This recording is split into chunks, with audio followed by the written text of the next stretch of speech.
Sebelumnya mungkin saya ucapkan terima kasih terlebih dahulu kepada teman-teman dari angkatan 2021 yang sudah bersedia hadir untuk di tutor akademi kita pada semester genap kali ini. Mungkin sebelumnya izinkan saya memperkenalkan diri saya terlebih dahulu. Nama saya Wahyu Setiawan dari Teknik Elektro angkatan 2020 yang sebagai tutor dari mata kuliah matematika diskrit. Oke, mungkin kita bisa lanjut saja ke pertanyaan yang pertama ya.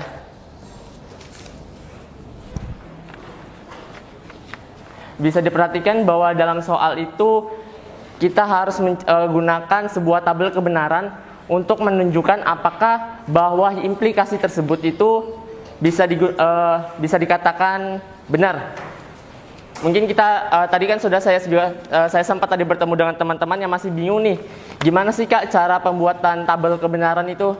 Mungkin bisa langsung saja saya contohkan gimana sih awal mulanya supaya kita bisa mengerti tabel kebenaran itu seperti apa.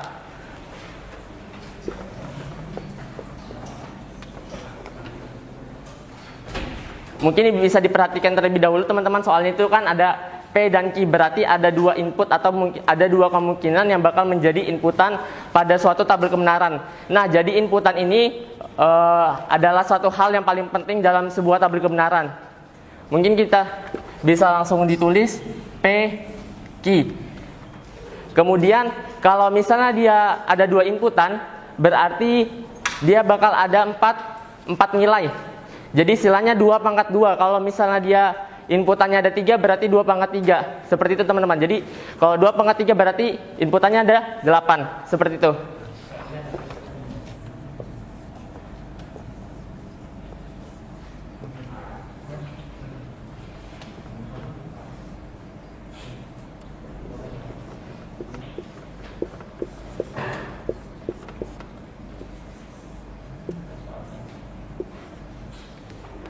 Nah, karena di matematika diskrit ini kita menggunakan yang namanya nilai true atau false, benar atau salah. Kalau misalnya di rangkaian digital itu kita menyebutnya dengan angka 1 dan 0. Karena di sini P dan P-nya itu kita kasih nilai T kemudian FF. Kemudian untuk di Q-nya kita menggunakan T, F, T, F. Jadi sebenarnya untuk tabel kebenaran ini awal mulanya kita harus memperhatikan polanya terlebih dahulu teman-teman.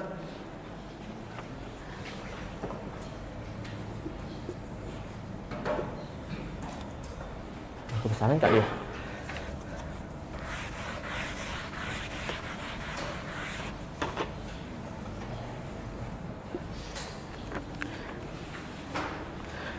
Kemudian bisa diperhatikan lagi di soal teman-teman. Ini kan ada beberapa kondisi nih, yang dimana nilai P-nya itu bernilai negasi, kemudian ada juga nilai Q-nya dari implikasi P. Jadi kalau misalnya negasi itu adalah lawan. Kalau misalnya dia bernilai true, kalau misalnya dinegasikan akan berjadi nilai false. Kita tulis negasi P, berarti kalau misalnya dia nilai true, berarti akan bernilai false. Kemudian juga yang kedua, true akan menjadi false. Kemudian kalau misalnya false, dia akan bernilai true.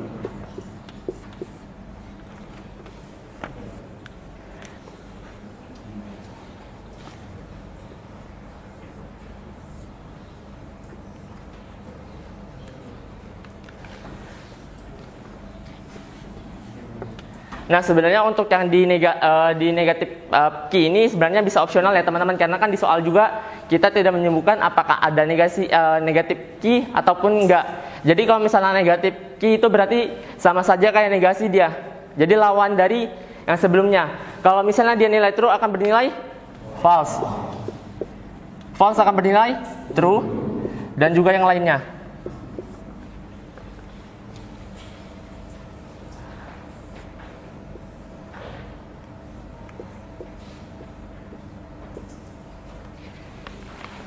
Bisa diperhatikan kalau di soal yang B itu kan ada P dan Q, yang dimana dia akan meliputi nilai inputan dari P dan Q.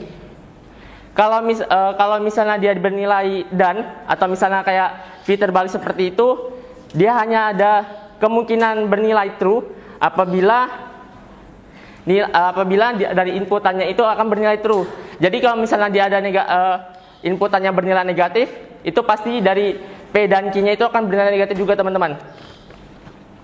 Jadi kalau misalnya di sini T true dan true, berarti kalau misalnya P dan Q-nya bernilai true. Karena di sini yang kedua, 3 dan 4 ada nilai false-nya, berarti yang di P dan Q-nya akan bernilai false.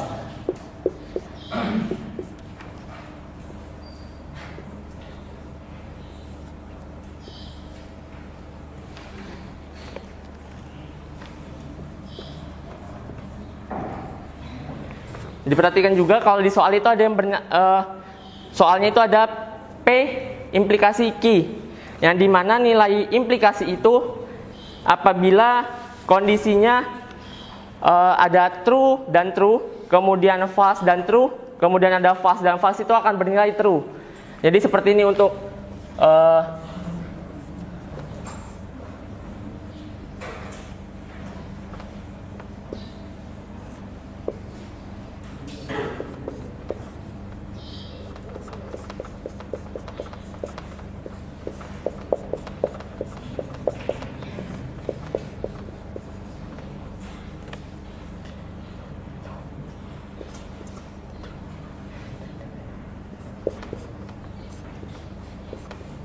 nah, jadi kalau misalnya implikasi itu dia memiliki tabel kebenaran juga seperti ini teman-teman.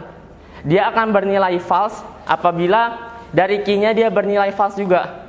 Berarti kalau misalnya P implikasi Q yang ini hampir sama seperti ini teman-teman untuk tabel kebenarannya. Jadi bisa langsung kita inputkan saja. True, false, true, true.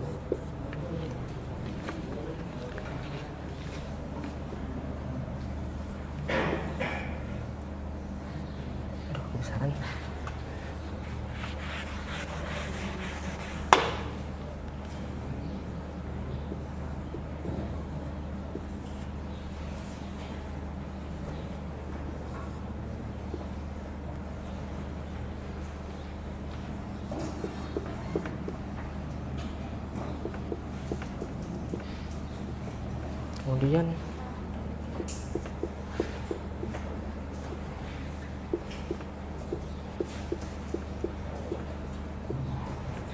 jadi kalau yang tabel kebenaran yang saya buat ini bisa menjawab di bagian A dan B.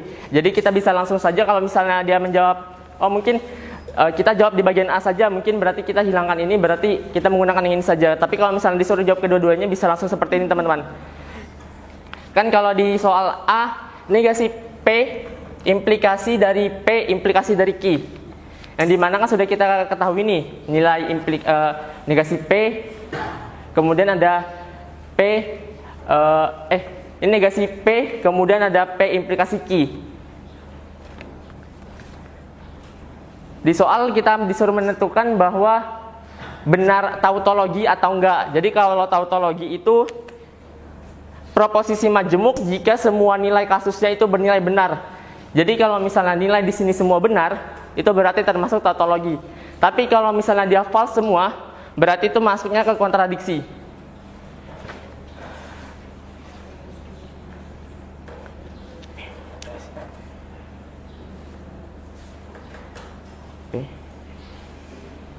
Oke.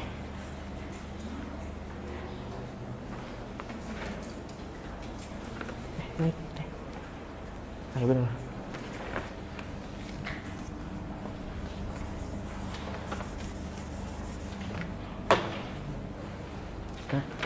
Terus negasi P implikasi. Nah, kalau implikasi kan teman-teman, kalau misalnya dia nilai dari Q-nya itu bernilai true atau mungkin bisa false, dia akan bernilai true. Nah, berarti dari yang negasi P, ini negasi P, kemudian kita implikasikan dengan P implikasi Q. Berarti nilai F ketemu dengan nilai T akan menghasilkan nilai true. Kemudian untuk false bertemu dengan nilai false berarti true. Kemudian nilai negasi P ketemu dengan true berarti menghasilkan nilai true. Dan yang terakhir negasi P ini bernilai true, kemudian dengan P implikasi Q bernilai true. Berarti di nomor 1 yang A itu bersifat tautologi, berarti semua nilainya adalah benar. Kemudian kita cari juga yang dinilai B. P dan Q, implikasi dari P, implikasi dari Q. Berarti yang kita lihat saja cuma ini ya teman-teman. Dua tabel ini kita perhatikan. Dia akan bernilai true apabila kedua-duanya true. Berarti ini bernilai dua-duanya true. False dan false akan bernilai true. Kemudian false dengan true bernilai true. Berarti otomatis yang ini juga bernilai true. Berarti di nomor 1A dan B itu bersifat tautologi karena semua kasus yang ada di P dan Q itu bernilai terus semua teman-teman. Mungkin nomor 1 sampai di situ apakah ada yang ditanyakan?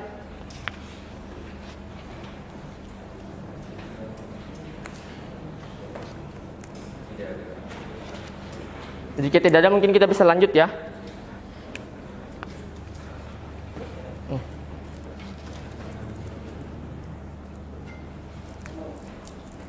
Ini apakah masih dicatat atau enggak? Kalau misalnya enggak saya mau hapus. Oke.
Gimana teman-teman? Apakah sudah?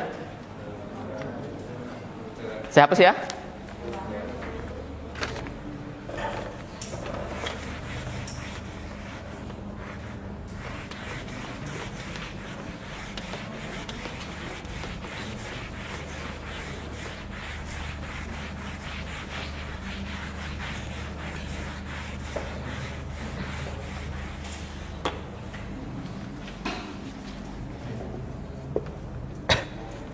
Oke, di nomor 2, periksalah kesahihan argumen-argumen berikut.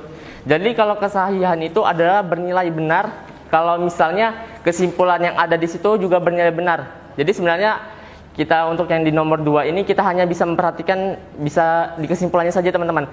Biasanya kalau kesimpulan itu kan di akhir, berarti kalau misalnya yang di A, jika hari panas, Anton mimisan, hari tidak panas. Jadi kesimpulan di bagian belakang. Oleh karena itu, Anton tidak mimisan. Mungkin bisa langsung kita umpamakan jika jika hari panas itu adalah P.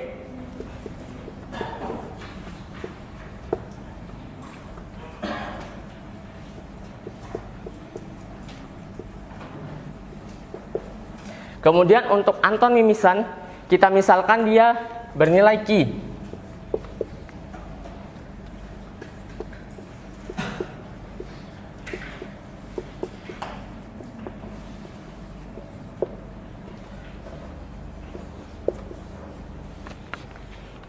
Oke, kita lihat di yang A itu adalah jika hari panas, Anton mimisan.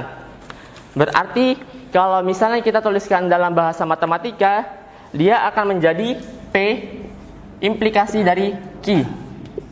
P ini adalah hari panas, dan Q-nya ini adalah Anton mimisan. Kemudian di sebelah pernyataan tersebut ada hari tidak panas. Berarti ada kebalikan dari P atau bernilai negasi dari P. Sehingga kita dapat tuliskan negasi P atau hari tidak panas. Kemudian mungkin ada masih ingat tanda kayak gini? Jelek ya. Nah, anggap saja bagus lah. Mungkin ada masih ingat tanda ini? Ini tanda apa? Aduh, lupa ini ya. Jadi kalau tadi kan sudah kita membicarakan ada implikasi, sedangkan kalau misalnya simbol ini adalah bi-implikasi atau kebalikan dari implikasi.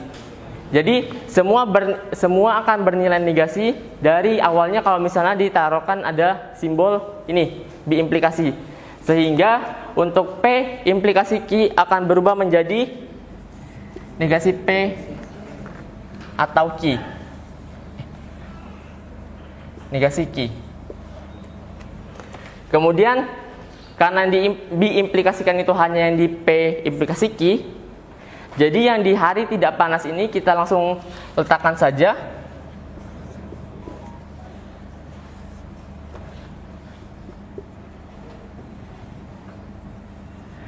Berarti ini simbol ada termasuk simbol kesimpulan dari pernyataan tersebut. Karena di sini ada hari tidak panas dan hari tidak panas itu sama, mungkin kita bisa langsung saja tarik kesimpulannya bahwa Anton tidak mimisan. Seperti itu teman-teman. Kita bisa melihat, memperhatikan kesimpulan dari argumen tersebut. Apakah dia suruh periksa kesahihannya kah? Seperti itu. Kesahihan berarti adalah nilai argumen tersebut benar.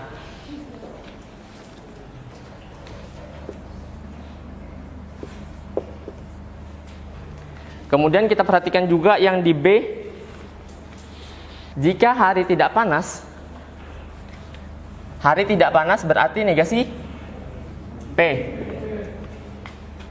Anton tidak mimisan berarti implikasinya Q. Karena tidak mimisan berarti negasi Q. Kemudian hari panas, oleh karena itu Anton mimisan P atau negasi Q.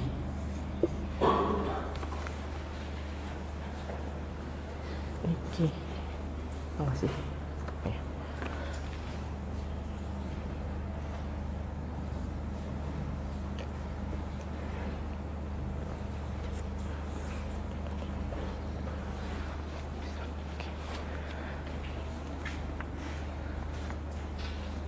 Yang kita perhatikan cuma di kesimpulannya teman-teman. Jadi kalau misalnya yang di argumennya kita tidak, kalau misalnya tidak mau diperhatikan juga tidak apa-apa. Tapi yang kita perhatikan adalah apakah kesimpulan dari argumen tersebut benar. Jadi kita bisa melihat dari kesimpulannya. Sehingga karena di sini ada negasi Q-nya ada 2, berarti hasilnya bakal negasi Q. Kemudian kita implikasikan menjadi Q. Q adalah Anton tidak panas.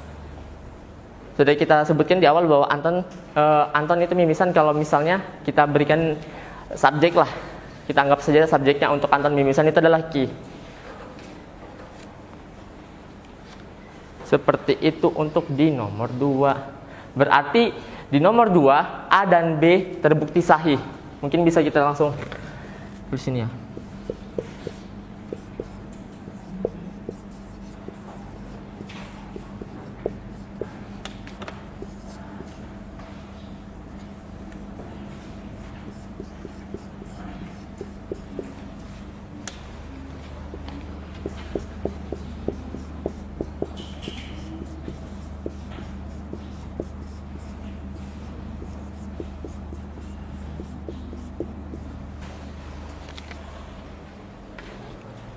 Kotor lagi.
Gimana teman-teman, apakah sudah? Yang lainnya gimana?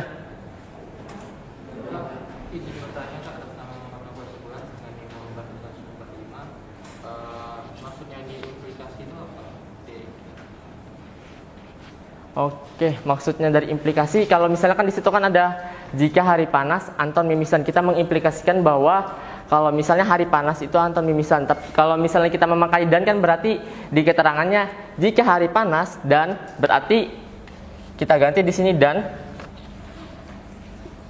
seperti itu. Tapi kalau misalnya jika hari panas atau Anton mimisan berarti kita balik aja. Karena kan di situ nggak ada keterangannya juga bahwa dan atau gitu. Jadi kita mengimplikasikan bahwa jika hari panas, Anton mimisan, seperti itu.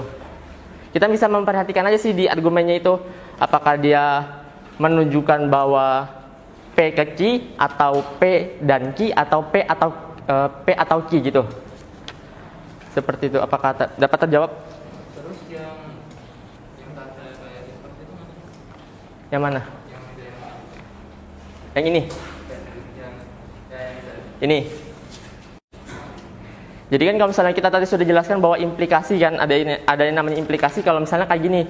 Sedangkan kalau mungkin kalau misalnya kalian ingat di materi apa ya? Materi kedua atau materi ketiga itu ada dijelaskan bahwa ada bi-implikasi dan implikasi. Seperti itu. Gimana, apakah dapat terjawab? Itu yang negatifnya kata tadi posisi bawah masih dikurang. Iya. Karena kan kita cuma memperhatikan di kesimpulannya aja. Apakah kesimpulannya benar? Kita menggunakannya cuma di cara matematikanya saja. Tapi kalau misalnya kita memperhatikan secara argumentasi juga nggak apa-apa, gitu. Jadi nanti yang atas dikurang yang negatif bawah. Iya. Yang di bawah itu cuma penarikan kesimpulan dari atas gitu. Makanya tandanya kayak gini. Itu. Gimana, apakah dapat dilanjut yang lain?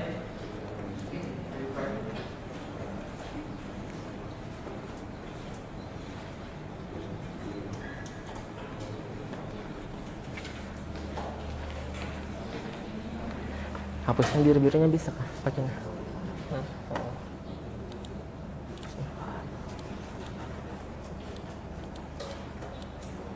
Kelihatan. Nggak usah. Tunjukkan aja soalnya. Oke, kita lanjut ya ke nomor 3.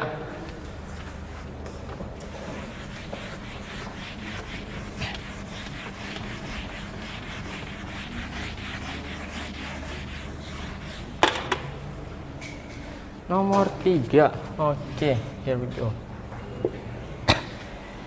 Di soal misalkan A, B, dan C adalah himpunan. Tunjukkan bahwa himpunan A dikurang himpunan C, irisan dari himpunan C dikurang himpunan B akan bernilai nol set atau himpunan kosong.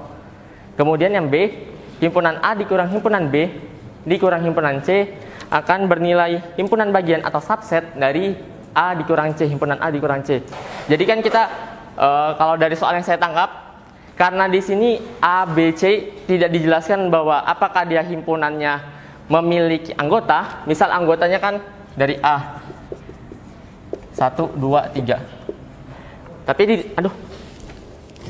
Tapi di soal kan tidak dijelaskan bahwa himpunannya adalah himpunan berisi, tetapi kita cuma dijelaskan bahwa A, B dan C itu adalah himpunan.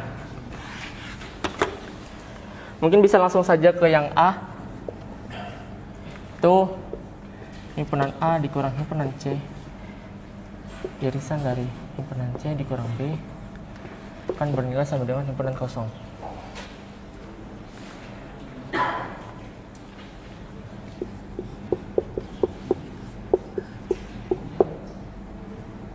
Oke, langsung saja kita tulis karena kan kita juga tidak tahu nih apakah dia himpunannya bernilai ada atau misal, karena kan di sini kan cuma dijelaskan bahwa A, B, dan C adalah himpunan, berarti nilai A, B, dan C akan bernilai sama.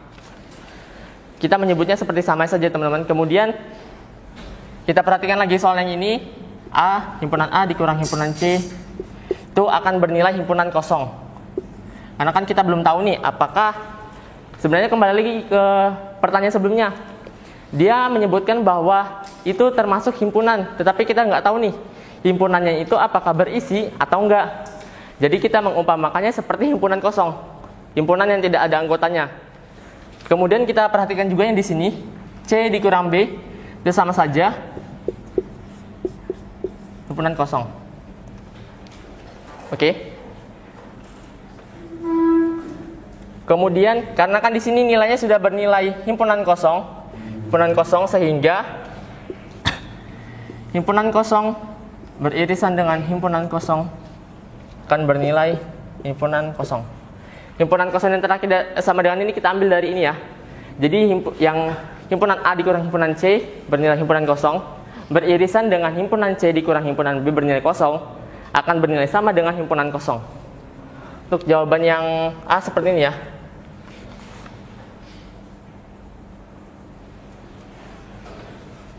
Karena kan kita juga tidak mengetahui apakah himpunan tersebut, kalau misalnya himpunannya tersebut memiliki isi, kita mungkin bisa menuliskannya dengan menggunakan ini. Nah, jadi misal himpunan A, B, dan C bernilai 1, 2, 3, 4, 5, 6, 7, 8, 9. Kalau misalnya himpunannya ada berisi kayak gini, cuman kan di situ dijelaskan bahwa mereka A, B, dan C ada bernilai himpunan saja, dijelaskan himpunannya. Seperti itu untuk yang A.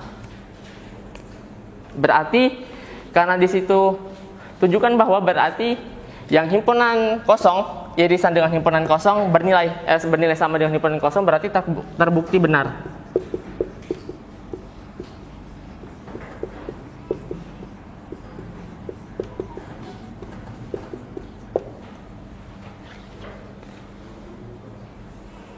Oke, mungkin yang B. Oke, kita lanjut ke yang B. Himpunan A dikurang himpunan B dikurang himpunan C, subset A dikurang C. Jadi diperhatikan lagi teman-teman. Kalau misalnya kita mencoba mengurangi sebuah himpunan, mengurangi dua buah himpunan, yang kita perhatikan adalah himpunan pertamanya, jangan himpunan yang dikuranginya. Jadi himpunan A itu akan dikurangi himpunan B, berarti sama saja dengan himpunan A dikurang himpunan B akan menghasilkan nilai A juga. Jadi kita jangan berpatok pada nilai negatif B-nya. Tetapi karena kan biasanya kan kita menghitung dari positif dikuranginya ke negatif. Jadi yang kita perhatikan adalah nilai positifnya. Apakah dia akan bernilai positif juga? Kemudian karena di sini anggap saja yang di A min B ini kita sudah ganti menjadi A. Sehingga A dikurang C, C-nya kita ambil dari sini. Karena A dikurang B-nya sudah bernilai A, kita terus lagi subset A. Subset A dikurang C. Berarti terbukti benar karena subset ini merupakan himpunan bagian. Jadi A dikurang C, himpunan bagian dari A dikurang C. Berarti nilai dari A kurang C dan A kurang C ini ada bernilai sama. Jadi kita akan membuktikan bahwa apakah yang B itu benar atau salah. Jadi kita bisa, kalau misalnya soalnya kayak gini ya, gini. Berarti kan bisa langsung saja ke sini kan. Kalau misalnya himpunan A dikurang himpunan B, subset dari A kurang C kan berarti kan salah kan? Berarti bukan himpunan bagian, itu berarti termasuk ke proper subset. Seperti itu. Apakah dapat terjawab gitu? Oke, jadi konsepnya kalau misalnya himpunan bagian itu adalah sebuah himpunan termasuk bagian himpunan tersebut. Sebenarnya hampir sama saja sih konsepannya, A sama dengan A atau A subset A. Jadi gitu, misalnya himpunan A itu memiliki anggota, kemudian subset dengan A. Berarti kan misal kita mempunyai sebuah himpunan isinya 1, 2, dan 3 kayak tadi. Berarti kan kalau misalnya di sini dua-duanya A, berarti kan dia merupakan himpunan bagian. Ya kan? Tapi kalau misalnya di sini kita menandakannya sebagai B, berarti nilainya bukan himpunan bagian lagi. Himpunannya adalah proper subset atau himpunan tak sebenarnya dari sebuah himpunan. Kalau di materi ada itu kemarin. di subset, proper subset, subset dengan proper subset, kemudian superset dengan proper superset. Himpunan bagian dan himpunan tak sebenarnya, seperti itu. Berarti kita cuma dari kesimpulannya harus terbukti benar gitu ya, nggak peduli nilai A-nya berapa. Ya benar, karena kan belum tahu juga nih kita himpunannya, himpunan berisi atau enggak, karena kan kita menyebutkan di sini adalah A sama dengan B sama dengan C itu bernilai himpunan kosong. Kita menganggapnya soal ini sebagai himpunan kosong karena kan tidak dijelaskan nih himpunan A itu anggotanya siapa, B itu siapa, C itu siapa. Tapi di situ dijelaskan bahwa himpunan saja. Kita nggak tahu, jadi seperti itu. Apakah dapat terjawab?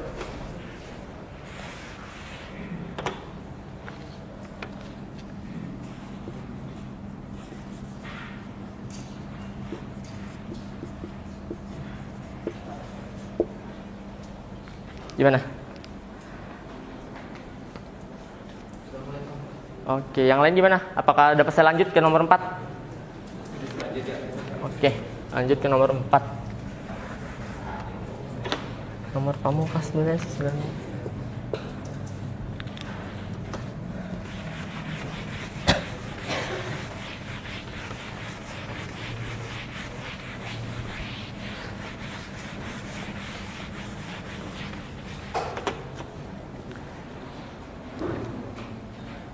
Nomor 4.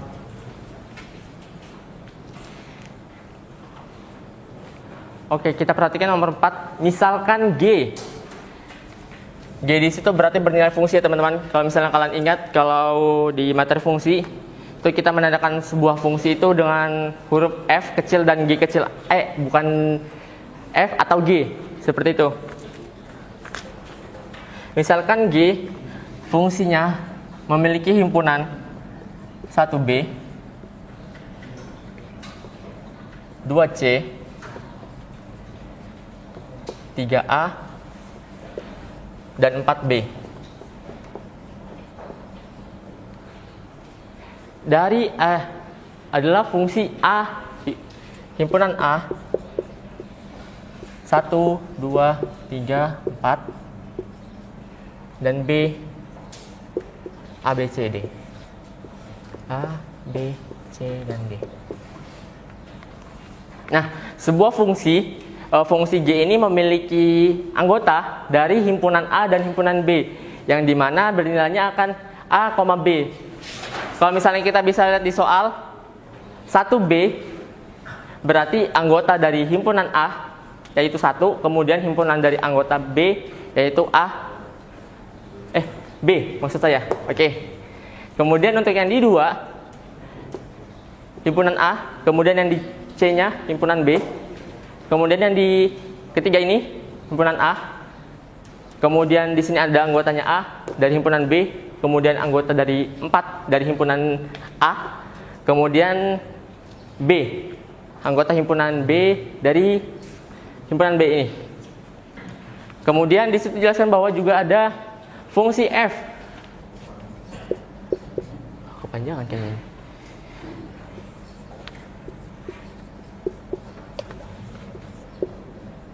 AX BY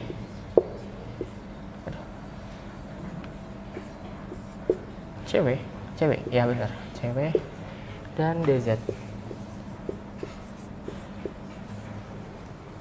adalah fungsi dari B ke A. Oh, ini salah, ini bukan A ya, tetapi C, himpunan C seharusnya. Karena kan A-nya sudah kita jelaskan bahwa himpunannya ada bernilai 1, 2, 3, dan 4. Ini typo ya, seharusnya C. Dari B ke C, itu anggota himpunannya adalah W, X, Y, dan Z. Tuliskan FOG. Ditanyanya F bundaran G sebagai himpunan pasangan terurut. Sini kali ya, bisa. Oke, mungkin kita bisa menggunakan cara pakai panah berarah kalau kalian ingat. Jadi yang untuk panah jadi saya membaginya dengan tiga buah himpunan ya. Jadi misalkan ini A, itu bernilai dari A, B, C, D. Terus. Kayak.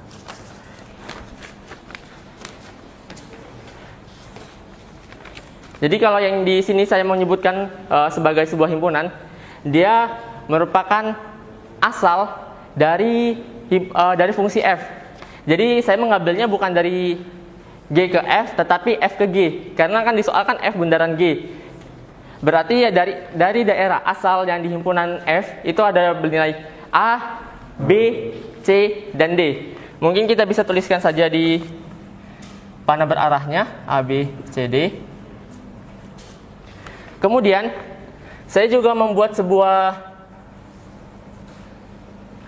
panjang banget ya.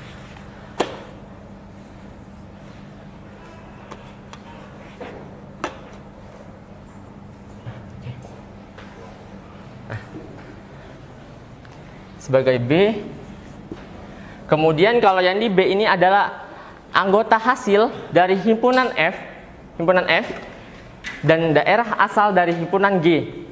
Berarti yang di B ini akan mencakup nilai X, Y, W, X, Y, dan Z. Kita bisa tulis X, Y, X, W, Y, dan Z.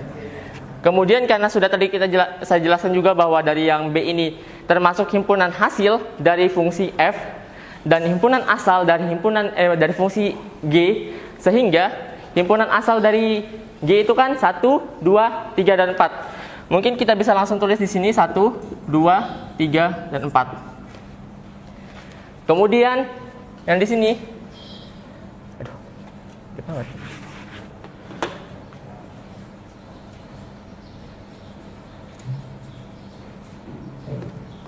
nah karena sudah tadi di sini kan himpunan asal dari fungsi F, himpunan hasil dari fungsi F, dan himpunan asal dari fungsi G.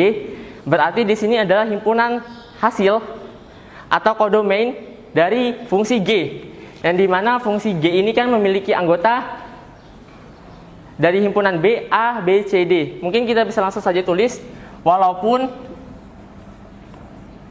di fungsi G ini tidak memiliki D. Jadi kan dia cuma ada B, C, A, dan B. Kemudian karena kita di sini menggunakan panah berarah, sehingga kita bakal tulis nanti di himpunan A ini ke himpunan B ke sini, itu menjadi sebuah fungsi F. Kemudian yang dari ini saya tulis saja C ya supaya mempermudah. Kemudian dari yang B ini ke C kita menyebutnya sebagai himpunan G, karena kita ngambil dari asal dan hasil dari fungsi G. Kemudian bisa langsung saja kita tulis yang di A itu fungsi F akan berpasangan dengan X. Jangan lupa panahnya. Kemudian yang B dia berpasangan dengan Y. Yang C berpasangan dengan W. Lurus.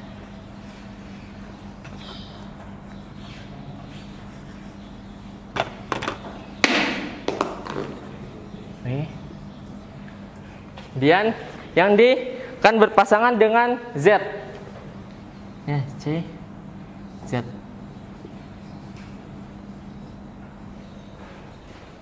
Oke.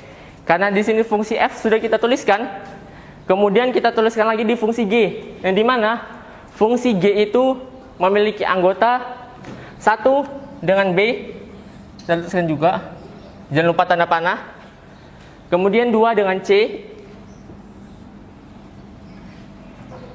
3 dengan A.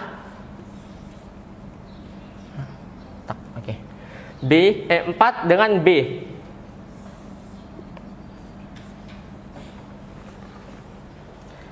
Nah, ya, kita kasih ke bawah dulu sedikit. Nah, karena fungsi F bundaran G ini adalah G yang diletakkan kepada F, sehingga untuk panahnya sendiri itu dia akan ke sini dari C ke A. Ini F bundaran G.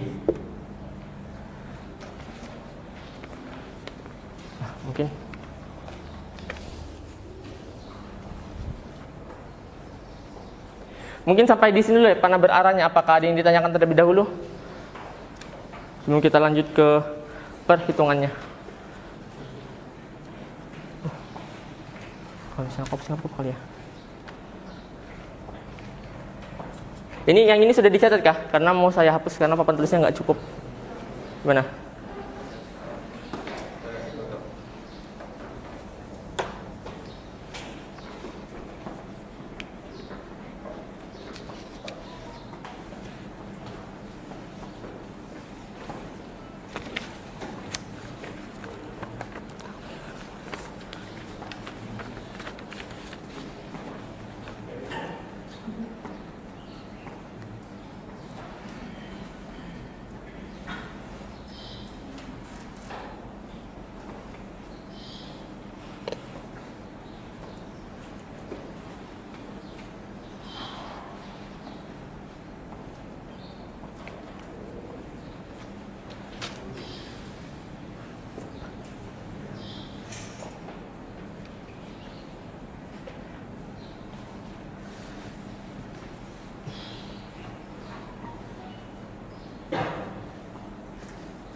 Gimana? Apakah bisa saya hapus untuk yang ini? Sebelah kiri? Bisa. Oke. Lanjut.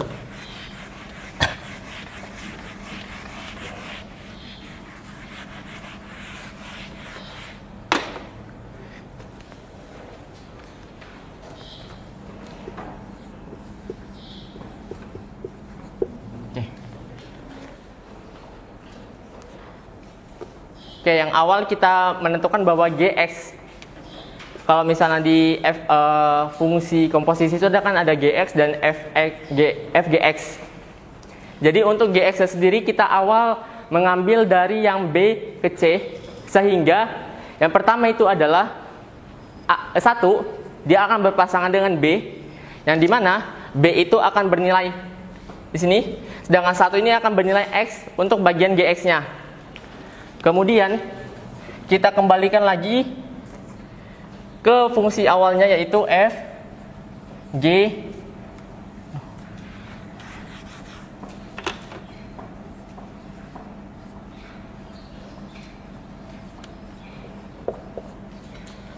masukkan fungsi b. Karena di sini sudah gx, kemudian kalau misalnya fungsi komposisi itu ada fgx, yang dimana x-nya itu bernilai 1. Untuk b-nya ini akan kita hasilkan sebagai fx di sini. Kemudian karena kita sudah ketemu jawaban di sini b, berarti nanti dari c kita akan hubungkan ke a. Kita cari a itu yang b ini akan berpasangan dengan siapa? Kita lihat lagi dari panah berarahnya. B akan berpasangan dengan y, sehingga fb-nya akan bernilai sama dengan y. Gimana? Dari B ke C, dari C ke A. Untuk hasilnya yang ini, FBY. Kita bisa perhatikan dari yang ininya dulu. Dari B ke C-nya dulu. Yang mana B-nya itu akan X, kemudian B-nya itu untuk di hasilnya. Kemudian untuk yang di sininya juga kita langsung tulis, X-nya sudah kita ketahui bahwa itu bernilai 1. Kemudian itu fungsi hasilnya itu atau kodomennya itu adalah B.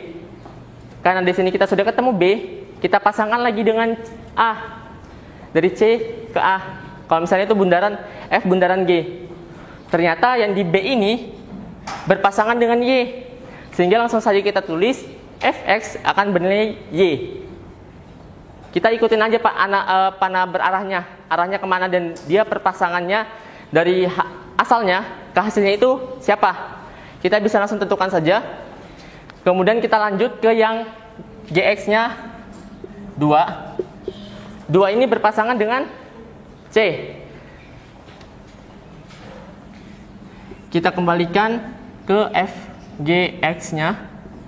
X-nya bernilai 2, F-nya C. Kita lihat lagi. Oh, ternyata C di sini ada di sini.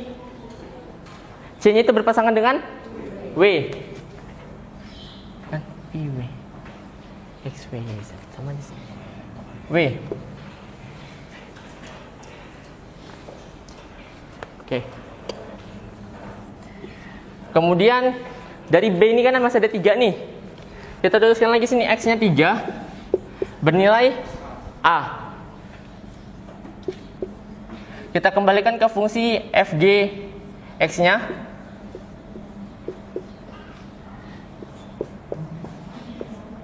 A-nya berpasangan dengan X. Oke, yang terakhir di GX-nya 4. 4 itu berpasangan dengan B. Kita kembalikan ke fungsinya F G 4 sama dengan F B. Nah, B di sini berpasangan dengan Y. Kita langsung bisa nuliskan kesimpulannya dengan cara F bundaran G sama dengan memiliki himpunannya. Tapi kalau misalnya di F bundaran G ini kita mengambilnya dari X-nya dan hasil akhirnya. Jadi bisa langsung saja kita tulis 1 berpasangan dengan J, 2 berpasangan dengan W, 3 berpasangan dengan X, dan yang terakhir 4 berpasangan dengan Y.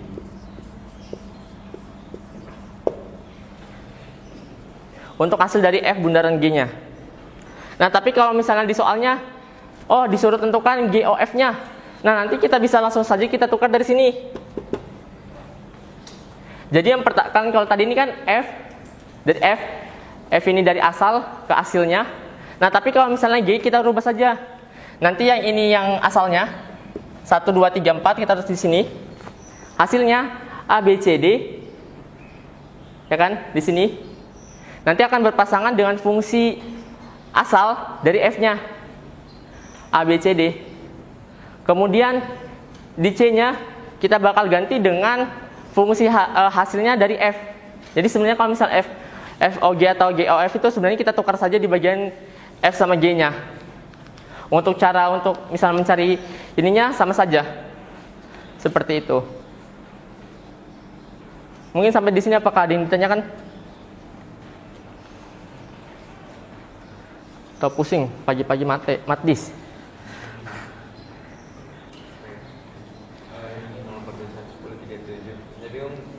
Buat gambar diagram panahnya nih Kak. Soalnya kan di situ A itu 1 2 3 4 di situ tulisnya A-nya A B C D, terus B-nya juga di situ A B C D. Di sini 1 2 3 4 X Y Z itu gimana? Oke. Jadi kan kita di sini ketahui bahwa ada fungsi gimana ya? Sini.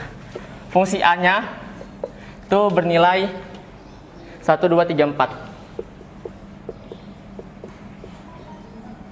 B-nya bernilai A, B, C, D.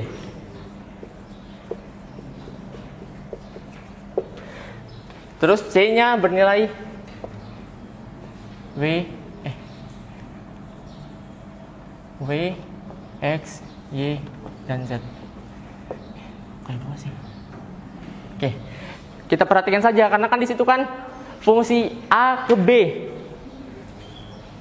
Berarti A kita akan pasangkan dengan B. Kemudian fungsi B ke C. Berarti yang kita pakai adalah A dan C. Kayak apa ya gambarnya? Seperti itu. Terus kalau misalnya kita menentukan dari sininya, kita lihat dulu kalau misalnya yang ditanyakan adalah F, O, G, berarti yang dipandang berarahnya kita ambil dari fungsi asal dari fungsi G. Fungsi F. Fungsi F itu ini. Yang asalnya adalah yang bagian depan A, B, C, D. Kemudian untuk yang di B-nya kita ambil dari fungsi hasil. Maksudnya hasil dari fungsi F. Ini hasilnya. W, X, Y, Z. Kalau misalnya kita menulisnya juga kayak gini juga nggak apa-apa. Yang penting ada nilainya. Kemudian yang terakhir dari fungsi asal dari fungsi G. Kita ketahui bahwa asal dari G itu adalah 1, 2, 3, dan 4. Kita tulis di sini 1, 2, 3, dan 4. Karena kan di sini sudah ada fungsi asal, fungsi hasil dan asal, berarti di sini adalah hasil dari G-nya. B, C, A, B. Berarti kalau misalnya kita menuliskan juga D-nya sini juga nggak apa-apa. Karena D di sini juga nggak berpengaruh kan kesananya nanti. Tapi kalau misalnya mau dituliskan juga nggak apa-apa. Nah, tapi kalau misalnya pertanyaannya GOF, kita balik aja. Dari fungsi dari asal G, kemudian untuk B-nya fungsi hasil dari G-nya dan asal dari F-nya. Kemudian untuk yang di C-nya hasil dari F-nya. Seperti itu. Apakah dapat terjawab?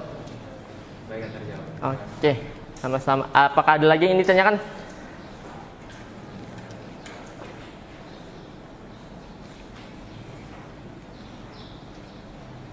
Oh ya, dan jangan lupa kalau misalnya panah berarah itu tuliskan arah panahnya.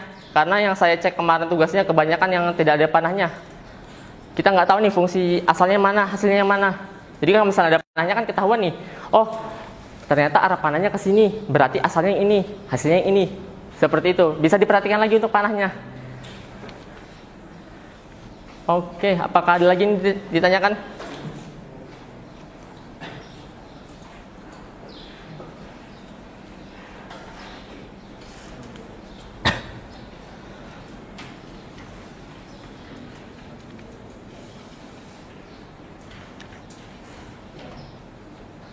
Sudah. Kalau misalnya memang tidak ada lagi yang ditanyakan, mungkin sekian tutorial mata kuliah matematika diskrit dari saya. Apabila ada kesalahan dan kurang lebihnya mohon dimaafkan. Sekian dari saya. Wassalamualaikum warahmatullahi wabarakatuh.